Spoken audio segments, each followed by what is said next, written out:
speaker is a Newman graduate who played at Tulane. He's in his 13th year as head coach and 20th overall at his alma mater, and he recently posted his 100th career win. He got Newman to the state semifinals a year ago for the second time in recent years. Now 2-0 on the season, the Greenies play at East Jefferson Thursday night at 6:30 p.m. at Joe Yanni Stadium. As mentioned, you can watch it live at CrescentCitySports.com and listen to it live on WGSO 990 AM. Please give a warm Quarterback Club welcome to Coach Nelson Stewart of the Newman Greenies. Nelson.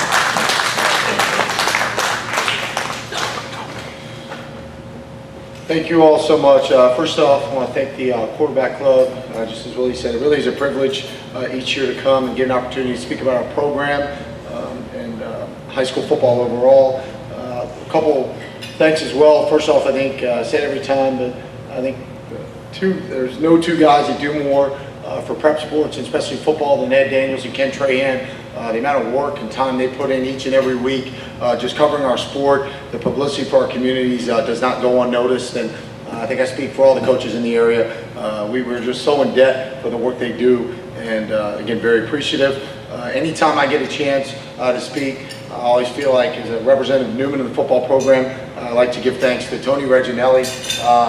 Coach Reg continues to amaze me. I just say he's 80 plus years old, but he looks great. He came in my office the other day, sat around, we talked for an hour, worked all the way through from the 70s, 80s up till now, and he's doing great, and I'm just blessed to navigate the ship that he built, and I wouldn't be standing up here obviously without him. And also, before I get going, I want to give a special thanks to Troy Dannon, next to me, the athletic director for Tulane University.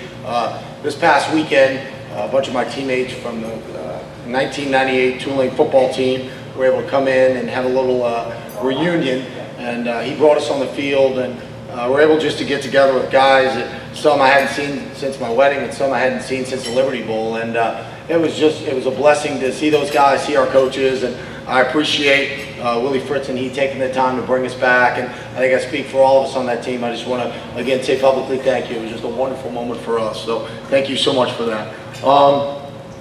Obviously, with any program, you have to have great support staff and administration. Our headmaster, Dale Smith, our athletic director, Patrick Summerer, really give us everything we need in terms of our facilities, our time structure, so that we can go and get everything we can of our student athletes. I'm blessed to have a great coaching staff, same guys returning from last year, led by Clint Wenzel, Steve Victory, Dustin Knopfnagel, Jason Matthews, and Will Walter. They're outstanding.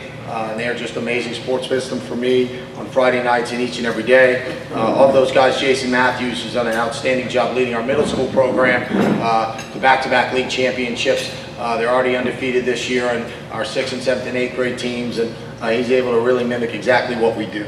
But obviously here today to talk about our program, tell you a little about Newman football this year.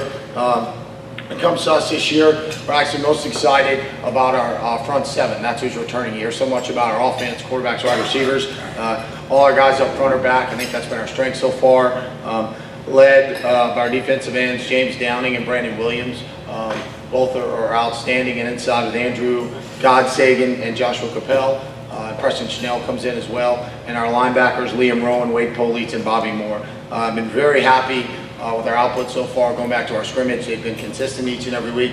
If they've flown to the ball well, they tackled very well, and I think they put us in a position for success. We battled some injuries. We're all fresh now, but I think they really have kept us afloat, allowed us to be undefeated. And obviously on the other side of the ball, I'm very fortunate to coach a great quarterback in Martin Butcher. Martin returns, having broken Peyton Manning's single season yardage record last year. That was kind of our holy grail at the time. He passed for over 2,800 yards, leading us to the state semifinals. He's very accurate. He pushes the ball really well, and he just has a great understanding of the complexity of our offense. He's just been able to navigate it faster than we ever have before. His football IQ is tremendous, and I think really he is the engine that makes our offense go. For him, he's a selfless leader, he's a captain, but again, for me, he's an even better player to coach. He loves football, he absorbs information, and I think for him, the best is yet to come. But obviously, with a great quarterback, you have to have great wide receivers. We're very fortunate. While we only have 4 starters returning on offense, we have 2 really good wide receivers in Jermone Sutherland and Murray Calhoun.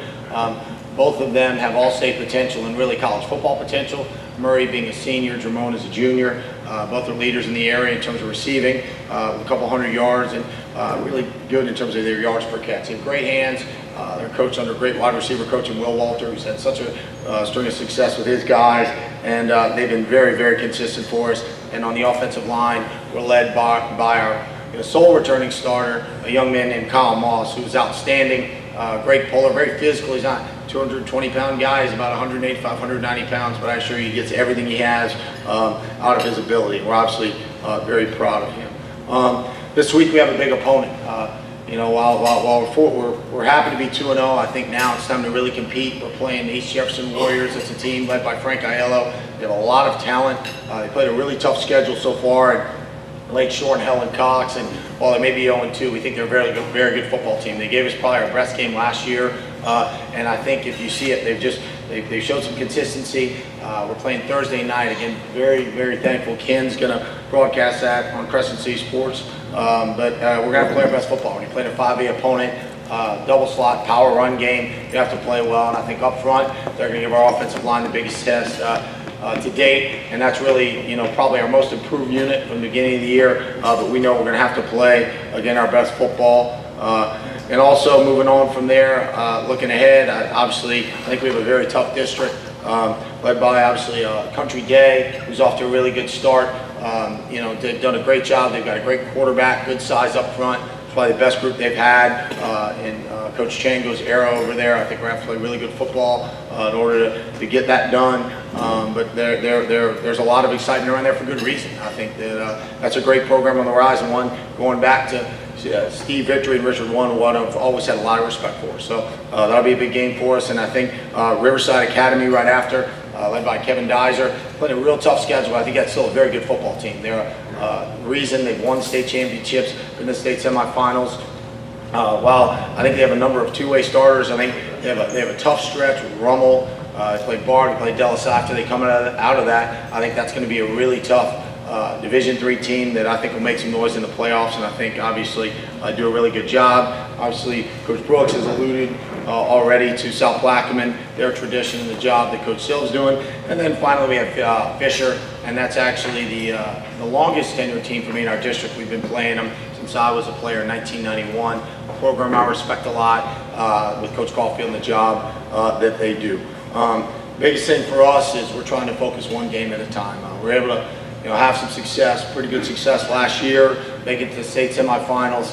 I think the biggest thing with that group was their focus, their ability to play physical defense and run the football. We lost some great players from that team, and really for us, it's just getting better each and every week. We've seen improvement, but I think this week, without question, will be our biggest test. I think we're up to the challenge, ready to get out there today, get back to work, 2 good days of practice, and we'll see obviously what we can do on Thursday night. So that being said, any questions? Yes, sir. Oh, I knew it. Ed Daniels. I'm not going to ask you about playing on Thursday night. Thank you, sir. We're not going to get into all of that. Can you talk about Country Day's team and how good Ibietta is? And Yeah. do you think this is their best club yet? And really and truly, with what I know coming back, I haven't seen film on him, but I'd say so. I think that when it comes, you mentioned Ibietta, he's not just a good thrower. He's a really big quarterback. He's 6'4", 220. He runs well, throws the ball downfield. I think that he certainly is one of the better quarterbacks in the state. I came away last year. It's hard to believe he's just a sophomore. Ross Talbot, their tight end, is outstanding. I think they're big up front. One thing they do a really good job of is, while their numbers are small, their two-way players play very hard. They don't tire. They're in very good shape. So looking at them, obviously, Coach Shango's excited. I think that, off the ones we've seen, I'd expect so. So, I'd say their ability to run the football, they've got wide receivers on the outside, and they're really excited about their offensive defensive line. So, yeah, from everything I've seen and heard, I'd expect this is their best team.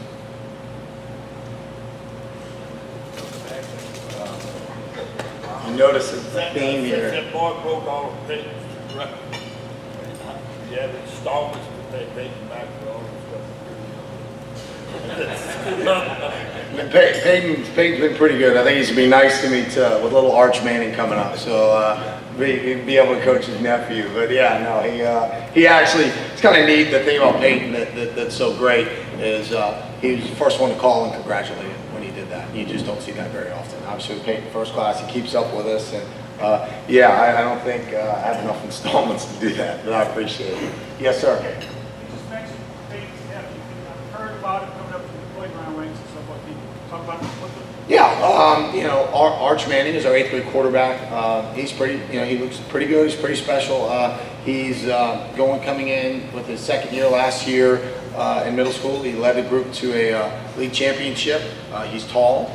He's grown up, obviously, around the game. This is obviously being Cooper's son. And great arm strength, really exceptional arm strength. Drives the ball well, and you know, he has those intangibles you look at early. If you saw him throw, I mean, he looks like he's going to be pretty special for us. So, you know, watching him so far, he's still a year away, but obviously there's some excitement. And really, the best thing for me is getting a chance to coach my teammates' kids. I think that's something that's really exciting. That's something that you never really think you'd be able to do. But yeah, he's a special quarterback. I think that he works very hard. He's already going to Manning Passing Academy, and if you look at his footwork and how he's cleaning things up, I think he's going to have a chance to have a really good career for us. Guys, thank you all so much. It was an honor to speak to you. Thank you.